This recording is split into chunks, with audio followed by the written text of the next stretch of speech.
रहना खाना सब फ्री है। और इन लोगों को संस्कृत के अलावा हिंदी, मैथ, अंग्रेजी सारी विषयों को पढ़ाया जाता है। इन लोगों का रहन सहन देखिए, देखने से ये कैसे लग रहे हैं, पूरे भक्ति भाव में लीन लग रहे हैं। और मतलब देख लिया जाए इन लोगों को, ये और सब इंग्लिश मीडियम स्कूल के बच्चों से अलग ऑटोमेटिक देख रहे हैं पढ़ने के। यहाँ तो तीर्थ स्थल है, बहुत सारा मंदिर है, उसके साथ ही साथ यहाँ बच्चों के लिए जो हम लोग सुनते थे पहले गुरुकुल हुआ करता था और संस्कृत इत्यादि का ज़्यादा पढ़ाई होता था। अभी हम लोग नेपाल के गजेंद्र मोक्ष धाम में हैं। यहाँ तो तीर्थ स्थल है, बहुत सारा मंदिर है, उसके साथ ही साथ यहाँ बच्चों के लिए जो हम लोग सुनते थे पहले गुरुकुल हुआ करता था और संस्कृत इत्यादि का ज़्यादा पढ़ाई होता था, वैसे ही यहाँ गुरुकुल है जो बच्चे निःशुल्क यहाँ शिक्षा ग्रहण करते हैं। रहना खाना सब फ्री है। और इन लोगों को संस्कृत के अलावा हिंदी, मैथ, अंग्रेजी सारी विषयों को पढ़ाया जाता है। इन लोगों का रहन सहन देखिए, देखने से ये कैसे लग रहे हैं, पूरे भक्ति भाव में लीन लग रहे हैं।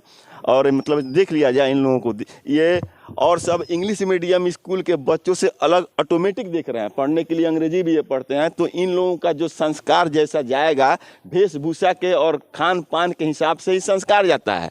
तो इन लोगों को वेशभूषा से देख लीजिए, एकदम हम लोग हिंदू संस्कृति के पूजनीय वेशभूषा में है, यानी साधु सन्यासी के वेशभूषा में है। और साधु सन्यासी जहाँ मंदिर में निवास करते हैं उसी जगह पर ये लोग रह भी रहे हैं। तो जैसा वेशभूषा, खान पान भी इन लोगों का सात्विक है, जो साधु महात्मा हम लोगों के यहाँ खान पान करते हैं वही है। तो जैसा जिसका वेशभूषा, खान पान और रहन सहन होता है, वैसे ही उनका ज्ञान होता है। हम आशा करते हैं कि ये लोग बड़े होके हम लोगों के धर्म का ढंग से प्रचार करेंगे और बड़े होके हम लोग ऐसे जो जॉब करना चाहे जॉब भी कर सकते हैं। हम लोगों के धर्म का आगे बढ़ाने के लिए जॉब करते हुए भी काम करेंगे। और ऐसा नहीं है कि यहाँ केवल नेपाल के ही बच्चे हैं। नेपाल है तो केवल नेपाल के ही बच्चे नहीं हैं, यहाँ नेपाल के अलावा इंडिया के भी बच्चे हैं। और इंडिया के एक स्टेट नहीं, कई स्टेटों के बच्चे हैं। सही, इसमें इंडिया का कौन है? कहाँ है घर आपका इंडिया में? बिहार। बिहार में कौन जगह? धना। देखिए, ये बिहार में पश्चिम चंपारण जिले के धनहा के हैं। और धनहा अपने आप में एक सुदूरवर्ती ग्रामीण इलाका है कि मतलब वो धनहा ऐसा जगह था कि जहाँ पश्चिम चंपारण जिला मुख्यालय से उसका कोई संपर्क ही नहीं था। वहाँ जाने के लिए आज से 5-7 साल पहले या तो यूपी होके जाना पड़ता था या फिर गोपालगंज छपरा होके जाना पड़ता था, मोतिहारी होके जाना पड़ता था। और कौन लोग हैं इंडिया से?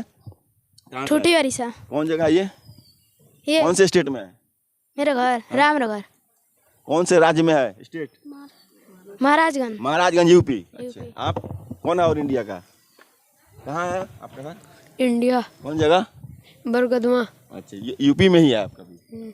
तो देख लीजिए, अब तो इन लोगों को देख लिया आप लोग, और हम इन लोगों के उज्जवल भविष्य की कामना करते हैं। आप लोगों से भी आग्रह है कि इन लोगों के उज्जवल भविष्य की कामना कीजिए। अब इन लोगों का रहन सहन का क्या तरीका है, एक नज़र में वो भी दिखा देते हैं। ये सामने जो है, इसी में इन लोगों का विद्यालय है और इसी में इन लोगों का शयन कक्ष भी है। ये नीचे देखिए सब बेड लगा है। और ये लोग सुबह उठते हैं तो उधर मंदिर है, मंदिर के पास जाके स्नान करके वहाँ पूजा आरती होता है। 4 बजे इन लोगों को सुबह में उठ जाना पड़ता है। कितने बजे आप लोग सुबह में उठ जाते हैं? 4 बजे। उठने के बाद क्या करते हैं? स्नान। कितने बजे? 4 बजे। उसके बाद क्या करते हैं? स्नान के बाद संध्या। क्या होता है उसके बाद? आरती। उसके बाद क्या होता है आरती के बाद? आरती के बाद वेद पढ़ाई। अच्छा, कितने बजे तक? 1.5 घंटा। देखिए, आरती के बाद वेद पढ़ाई, सबसे पहले पढ़ाई वेद का होता है। रहन सहन दिखाई दिए, देखिए कितना ढंग का व्यवस्था है। इधर जो भवन बन रहा है या यहाँ आने वाले तीर्थयात्रियों के रहने के लिए बन रहा है, ये भी भव्य रूप से देखने से लग रहा है कि जब बनेगा अपने आप में भव्य बनेगा।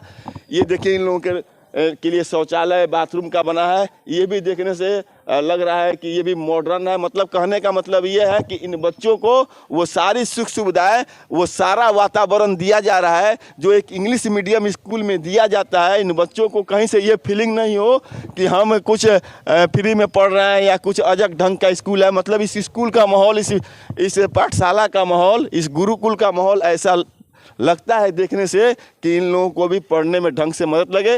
अब हम यही कहेंगे कि इन बच्चों के उज्जवल भविष्य का कामना आप भी कीजिए। जय हिंद, जय बिहार, जय